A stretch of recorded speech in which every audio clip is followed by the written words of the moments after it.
जय हिंद। जैसा कि भारत धर्मनिरपेक्ष राज्य है, लेकिन यहाँ पर आए दिन सांप्रदायिकता के नाम पर दंगे फसाद, मारधाड़, मर्डर होते रहते हैं। तो आज हम जानेंगे कि धर्मनिरपेक्ष क्या है, सांप्रदायिकता क्या है और धर्मनिरपेक्ष और सांप्रदायिकता में अंतर क्या है।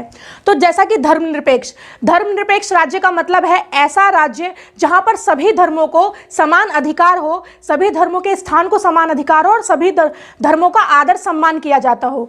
लेकिन सांप्रदायिकता में लोगों का अपने धर्म के प्रति इतना ज्यादा निष्ठा हो जाता है कि वो अपने धर्म को बढ़ाने के लिए अन्य धर्मों को जबरदस्ती अपने धर्मों को अपनाने के लिए कहते हैं, अपने धर्मों की जय जयकार करना चाहते हैं और अपने धर्म को वो विश्व में फैलाना चाहते हैं। हालांकि ये हमारे देश में आजादी से पहले से होता आ रहा है। अंग्रेजों का भारत में आने का और फूट डालने का कारण भी यही था। उनकी सबसे बड़ी जो कूटनीति थी वो सबसे पहले यही थी कि जो यहाँ पर अन्य धर्मों के लोग हैं, यानी हिंदू, मुसलमान, सिख, ईसाई जो हैं, उनके बीच फूट डालो और राज करो। ब्रिटिश शासक के कहने पर ही मुस्लिमों द्वारा 1906 में मुस्लिम लीग की स्थापना की गई। उसी की प्रतिक्रिया में 1907 में हिंदू महासभा की स्थापना कर दी गई।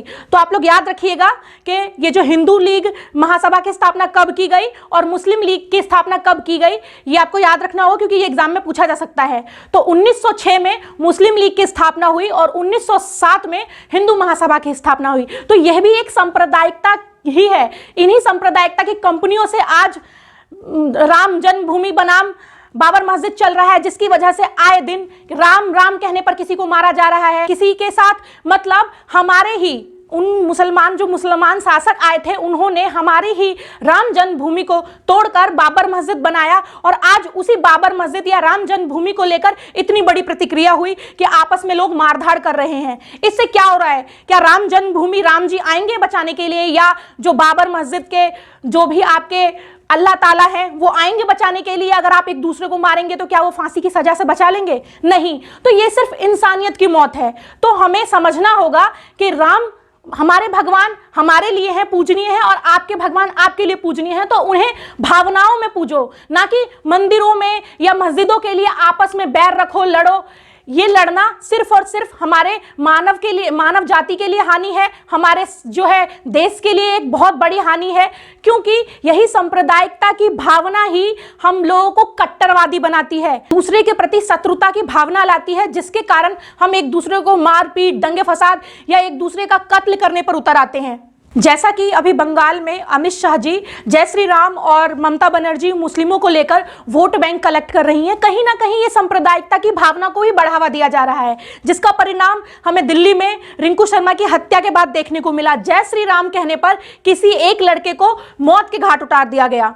तो ये सांप्रदायिकता ही है। सांप्रदायिकता हमारे भारत के लिए एक इतना बड़ा नुकसान है, जिसकी वजह से जो अन्य विदेशी कंट्रियां हैं या अन्य जो हमारे पड़ोसी मुल्क है जो हमसे बैर रखे यानी शत्रुता रखे हैं, वो इसी सांप्रदायिकता की भावना का फायदा उठा के आए दिन हमारे देश में, हमारे देश के जो लोग हैं उन्हें भड़काते हैं। आतंकवादियों को हिंदू मुस्लिम के खिलाफ भड़काते हैं कि वो पाकिस्तानी है, वो मुस्लिम है, भारत में मुस्लिमों के साथ ज्यादती हो रहा है। तो इन्हीं सांप्रदायिकता के कारण ही पाकिस्तान और भारत में आज तक मित्रता नहीं हो पाई।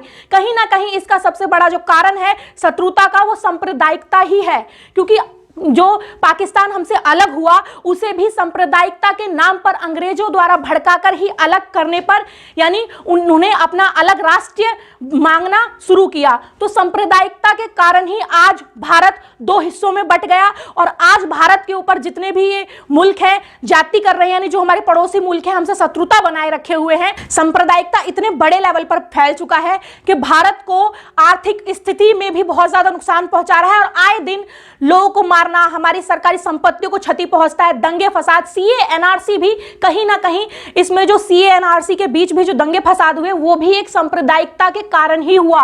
कहीं ना कहीं मुसलमानों के माइंड में ये चीज आ गई कि हमें भारत से भगाया जा रहा है, हमारी माइनॉरिटी यानी हमारे जो धर्म है उन्हें कम किया जा रहा है, उन्हें मारा जा रहा है।